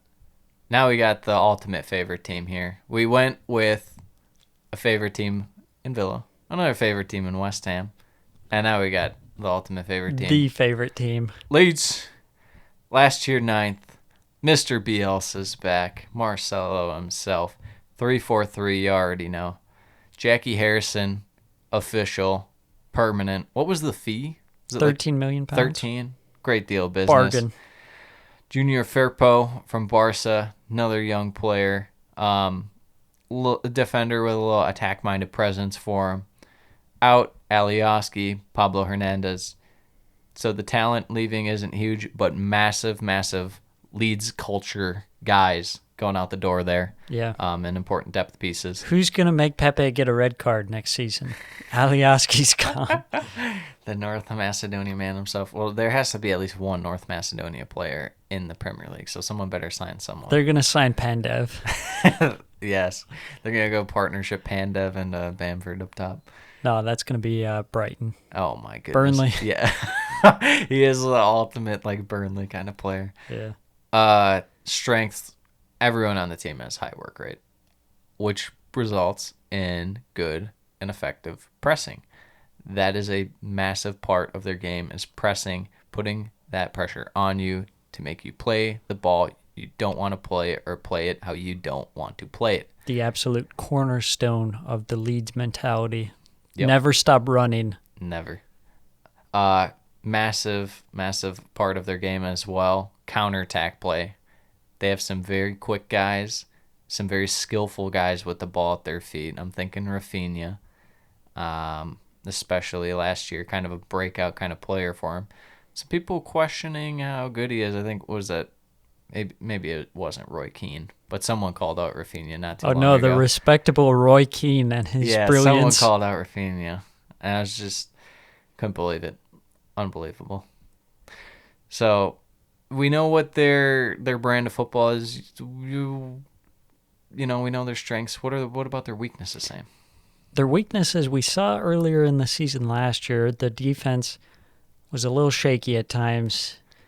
And sometimes they would just get so focused on this one game plan, and then they'd still be getting beat and they'd do the same exact thing. And sometimes it would work and they'd come back, and sometimes they'd lose. Like the Liverpool game. Yeah, sometimes they'd lose, like the game against Manchester United. That was a rough one. But over the period of last season, we saw some improvement in that aspect of their game. And by the end of the season, they had just a really solid squad, and their game plan was well adjusted, I thought, because we came into that season looking at them like they're going to be all attack, no defense. And they were at the start, but they changed that, and now they're a lot of attack, but also respectable in defense. Just not to be so wide open. Yes, very true. Gosh, this team, how different this team would look if they got Ben White last summer. That would be crazy. That would have been unbelievable. My main outlook on Leeds this year, just Bielsa, there's effects, wearing off or growing stronger as time goes on, because we've seen at his previous managerial stops, it gets to a certain point and then it just kind of wears off. I do worry with this kind of football where it's very high work rate. Mm-hmm. If there's even the slightest bit of animosity in the players and they start to turn, yeah, that's really going to drop off. And when your work rate being the cornerstone of your game plan, that can be dangerous. Yes, it absolutely can. And then we'll just pretty much touch on their main guys right here real quick too. But this is just the main outlook I was going to have to. Can a guy on their team have an elite season to push them into Europe? Because we know that they're very team-oriented and stuff, but if they could have just one guy really step up and have an amazing season, whether it be Rafinha with a bunch of goals and assists, or Bamford like leading the league in goals, or Calvin Phillips leading in like tackles and interceptions and like having the highest long ball percentage, there's a bunch of different things that could happen. What are the odds of this happening, and who would you pick for it to be if they were to end up making Europe? Who do you think would be the massive catalyst for their I would run? Put my money on the full season of Rafinha being the catalyst for this change. I think Pat Bamford, he's going to be solid. He works really well. He's so good in tight spaces, just to find that extra bit of space to pop off that shot. Yeah, the quick footwork. I really like that. Calvin Phillips, he's a great player. He was great in the Euros. I don't think that'll change. I don't know how he could get any better, honestly, because I think he's already like bordering on the elite player. Mm-hmm. But if he could somehow, maybe if he somehow had like a little more going forward, but they don't need that out of him or anything. I'm just saying, like if somehow he did, then that would he pulls be like, a lot whoa, of strings in the midfield. In midfield, yeah. But so we have them ceiling as 6th, so Europa League spot. Floor is 14th. We have them as 8th this year, so marginal improvement over last year. Is there anything you want to say about Leeds? Yeah, I think we could see them push for the European spots. I think we were maybe a little harsh. But then you're getting into this territory where it's like, this is... Yeah, big boy territory. You don't just move leaps and bounds. Yeah, unless you're David Moyes. Yes, unless you're David Moyes. But I could see Leeds kind of having like a West Ham type of season where they have their best season ever and finish in the European places. Absolutely. That's why we're saying the ceiling's there, but that doesn't necessarily mean we think we'll get there. I feel like 8th is safe because, like we mentioned last year, at times they are just kind of like in a funk. Mm-hmm. And last year I think it was mainly just adjusting to the Premier League. And then there's only like one or two other runs they had where it's like, oh, what's going on here? But there were a couple games where they come out and they just looked awful. Like they couldn't string 2 passes together. Yeah. And then maybe like after halftime or something, it'll just click. Mm-hmm. It's crazy how it works with them. Yeah, they definitely have the potential. I just thinking back to last year, that match against Man City was so amazing. One of the best matches of the year. Stuart Dallas brace. An instant classic. So good. So, is that it for the Oh, you just want to touch on Oh, you want to touch on the floor? the floor? We put 14th. That's a pretty It's low, low, but but I mean, if things go wrong, it could go bad fast. yeah, we talked about that. Even if it's just like injuries to like a main guy, it could really hamper their season because they're so reliant on some of these guys like Phillips and whatnot. But anything else that you'd like to say about those teams? I can't wait to watch some more Leeds. Yes. They were for sure, without a doubt, the team that you're like, okay, Leeds. That's the first game Yeah, I'm gonna watch. You for got to sure. throw it on. So we're gonna cut it off there for the preview of the teams, and just to wrap this one up, we're just gonna throw mini predictions out Yeah, there, just some hot takes. Yeah, nothing too crazy. So start off Golden Boot. It's got to be Harry Kane, doesn't it? I don't see anyone. Maybe Lukaku if he comes in. Oh man, Potentially? I was thinking Lukaku at Chelsea, but you got to get incorporated with the squad and whatnot. I'm gonna go one last really really good year of Mo Salah, just to spice it up. Oh, spicy. Manager of the year. Manager of the year. I'm gonna say Thomas Frank. Oh really? Yeah. Are we going to our manager of the year, or who's actually gonna win it? We'll do ours because Yeah. we're not gonna say Pep Guardiola Guardiola or Thomas 'Cause Tuchel or Ole. I could spend £1 billion every season and win the. Yes, we understand.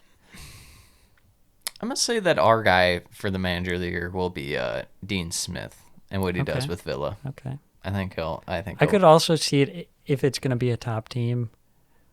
I like Tuchel, personally. Yeah. No, I would say Tuchel. I worry a little bit about Man U's ceiling. I know what their floor is because they're definitely going to be top 3. Do you think that there'd be? Well, we'll get to that in the other podcast. Yeah. Golden Gloves. Golden Gloves. Ooh, this is a tricky one. I haven't given this too much thought. I want to go. If they go Henderson, I would go Henderson, but I don't know if Man U's going to do that. I don't think so. I might just unfortunately have to go with Ederson. Yeah, Yeah. unfortunately. Let's see. Biggest surprise and disappointment. We'll start with surprise. We'll go with a team and a player. Who's going to be the biggest surprise? Biggest surprise, I'll kind of tie it in. I'm going to say Brentford. Brentford, all right. They're going to be better than people expect. Biggest disappointment, I think Jack Grealish. Oh, I see. Oh, so you're doing it like that. I was thinking we give surprise player and team, disappointment player and team. Just first thing that comes to your mind. So disappointing player would be Grealish. Who's your disappointing team? Disappointing team, I'm going to say, well, you'd like to say like a Burnley or Newcastle, but that's to be expected. Yeah. I'm going to go with Liverpool. I think they're going to fall out of the top 4. You stole my team. Who would you go biggest surprises terms of a player who's going to have a nice little jump this year? Maybe Rafinha, or touching on him? Yeah, I like Rafinha. I think Christopher Ayer. Potentially Elise on Palace. Ooh. I like that. Nice. Yeah, I think that there's a lot of great options there. As far as mine goes, biggest surprise, I don't think it would be. I think I'm going to go Brentford too. I think I'm going to go Brentford as the main surprise team. And I might even go with Ivan Toney as the main surprise player. I like it. Biggest disappointment, I was going to say, Liverpool, I think will be a little not so good with their depth. As far as a disappointing player, I mean, you would think Jack Grealish, but so tough. We're gonna go only because I don't think he's gonna play like really that much. Brian Gill with Tottenham. I don't think. Heel. Yeah. I call him Gill. We're gonna call him Gill from now on. Yeah, we're English. Yeah, Gill. We mispronounce. First manager sacked. Ooh. I'm going to say Watford's manager. How dare you? I feel like that's a pretty safe option. You know what's a spicy one I was thinking about that I don't think anyone would go with, but it'd be kind of funny? Yeah. Everton. Rafa just out there. Yeah, for sure. Sure. That would be something. It could get really toxic. I'm going to go... another one would be Southampton, but that'd just be Hasenhutl's like fed up and leaves. Yeah. Vieira, if it went south. Yeah, that's a strong candidate. Oh, man, there's so many options. Let's just go Hasenhutl. We'll say he just leaves. He just right. walks out. That's ultimate downer on Spurs, or Saints, rather. One more prediction I want to throw in. Oh, I was going to throw one in, too. Okay, you go first. I was just going to say 3 coming up 3 coming up. from the championship. QPR, West Brom. Oh,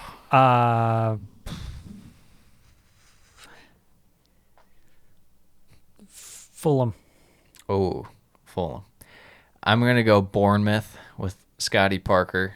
You know, we're firm believers in Okay, that I changed my mind. I go with Bournemouth instead of Fulham. Yeah. So we're going to go Bournemouth, QPR, and then the playoff is either going to be Swansea or Reading. Interesting. What was your one last thing? Oh, I was going to say team to hire Big Sam. Oh, team no. This is my classic. We've been doing predictions for 5 years or something, and we always throw in team that is most likely to hire Big Sam. I'm going to steal who you were about to say. I'm going to say Watford. I'm going to say something funny. Wait, can I predict who it is? Can I predict Yes, your prediction? please predict. I kind of want to say Newcastle. No. Oh, Bruce to Big Sam would be quite the move. All right. Everton, he's back, No. baby. Oh, no. No. That's a mic drop if I've ever heard anything. So wrapping up the first part of our prediction show, I just want to give a shout out to anyone who's made it this far. You're a trooper. This has been a long episode. We love the Premier League, and if you're at this point where you love it too, maybe share it with a friend or go on YouTube, type up the Premiership Perusal, check out the videos, give us a comment. Yes. Show us some love. We love subscribe. you. Like, Yes. subscribe, favorite, hit the bell icon. You already know what to do, folks. We love you. Part 2 coming soon. Coming soon.